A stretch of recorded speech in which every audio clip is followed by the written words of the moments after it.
Chapter 8. Google can't handle the truth. The frazzled mook. Robert De Niro these days looks like Betsy Ross falling apart at the seams. Bust up Google good. Google CEO Sundar Pichai says Google faces intense competition all the time. But Yahoo isn't the new gunslinger in town anymore, and Bing can't match Google's bling. Fuck, even Ask Jeeves failed to get much search engine love during the remains of its day. Can I get a holla for A+ wordplay that Seth Meyers couldn't create in 1,000 years if he was reincarnated with My Funny Jawbone? Because if I'm not scared of Trump, then I'm not into my mother as much as Seth Meyers. Holla! Thank you very much! But seriously, America, if Google doesn't futz with search results, do I sound Jewy enough already? Breitbart? They have a Jewish founder. I'm having fun. But seriously, America, if Google doesn't futz with search results because they were caught on a red mic stating they do everything in their power to make sure Hillary Hammer Time Cankles Part 2 never happened, then why is it harder to find positive mentions of Steal Your President Trump on Google than it is to find a film blogger on Rotten Tomatoes who called The Irishman underrated? Can I get another holla for A+ Gemry that even scored Mucho De Niro laughs at some dumpy shitball on the Lower East Side 3 months ago, to be exact, for my demo reel for the Montreal Comedy Festival. Still waiting for you assholes to get back to me. Holla! Thank you very much! Being a journeyman IT agency recruiter, Google CEO Sundar Pichai, from my perspective, sounds like the typical H-1B candidate I'd hang up on 2 seconds into our call after they'd reach out to me about a Java developer ad on Dice.com. After my second child was born,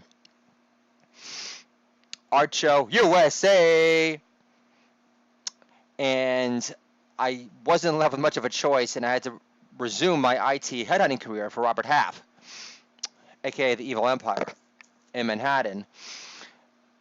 After that same year, scoring my TV writing break, writing all the music video host reads for a couple of major countdowns on VH1 and VH1 Classic. My father-in-law, who's a successful SAP consultant, refers me a candidate who was an H-1B. So, my father-in-law cares about hooking up his son-in-law because this candidate required subtitles in order to be understood.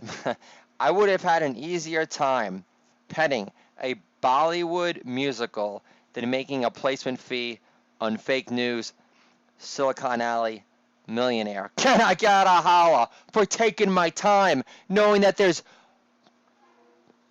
plenty of comedy gold at the end of that rainbow? Holla! Thank you very much! The fucking P dossier. How can you respect the intelligence of our so-called intelligence agencies, like the FBI, for thinking using a golden shower tale as a form of so-called sexual blackmail with less legs than Lieutenant Dan involving Trump and Russian hookers at the Ritz-Carlton in Moscow was a good enough reason to spy in this campaign for running for president of the United States, especially knowing Trump is a notorious germaphobe and could hire a bunch of Ivanka lookalikes to pee on each other at his Trump hotel in D.C. whenever he likes. Second, you don't think Melania can talk dirty in Slovenian in a mink hat from Spies Like Us? Third, I see Trump's first wife, Ivana, with the big sunspot tits, being more of a pearl necklace type. Fourth, If I'm Trump, I'd rather watch Marla Maples shower herself down under gold shower heads through a spy cam on my Gulfstream while watching the Masters tournament on another flat screen, pre-fake news, while sucking down another Diet Coke. Fifth, Obama and Michelle were reported to stay at the same hotel suite at the Ritz-Carlton where Trump allegedly ordered a couple of Russian hooker call girls to give each other golden showers in the process. So Trump, being Mr. Germaphobe, was driven into a mad rage, calling the front desk to order up two of their finest Russian hookers to pee on each other out of spite alone, because Michelle Obama peed all over the toilet seat and ceiling fan again, prompting Trump to ask out loud to himself, is this what She-Hulk meant when she said, when they go low, we aim high? Joan lives! Holla! Side note, Michelle Obama officially launched her podcast on Spotify today. Has pedo Joe Biden bequeathed the Democratic nomination to her yet? And if he did, what would Michelle Obama's campaign slogan be? I mean, has she thrown her cock ring into the ring itself yet? Has anyone given her a nudge? But, like, if she were, what would Michelle Obama's campaign slogan be exactly? Obama's 5 o'clock shadow, part 2. Joan lives! That's for you, babe! Holla! Thank you very much!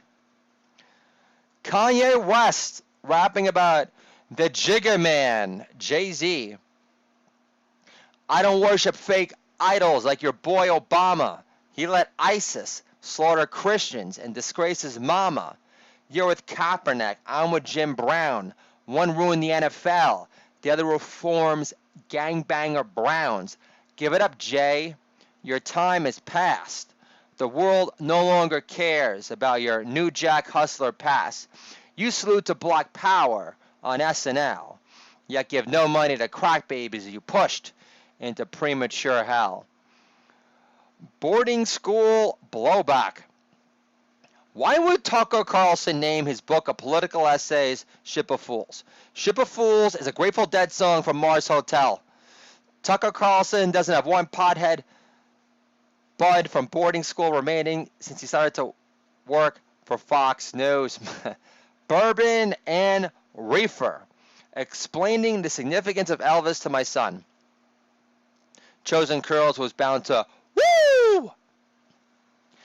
Elvis was a white man who sounded like a black man, and before Elvis, dads weren't letting their daughters hop on a train to the south side of Chicago to see Buddy Guy jerk off his guitar shaft a long time.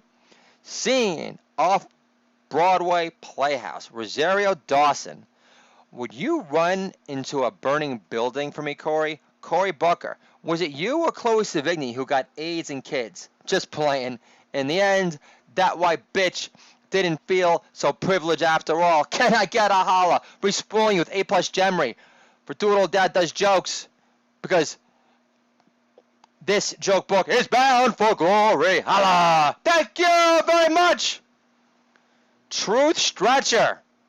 Dun dun dun. Hillary, a.k.a. Homo Liquor Breath, claiming half of her 30,000 deleted emails were yoga-related is a stretch. That's right. The other half of her deleted emails detailed funeral arrangements in the woods in case Chelsea's fiancé decided to increase his asking price before walking down the aisle at the last second. The shadow government quoter. Does Minnesota Rep Babyface Omar text Obama for what Toni Morrison quote to use next? Yeah, I don't see Nora Ephron making Obama's final cut either. Take a hike, Susan Rice. Living in the Big Easy doesn't make you black enough, bitch.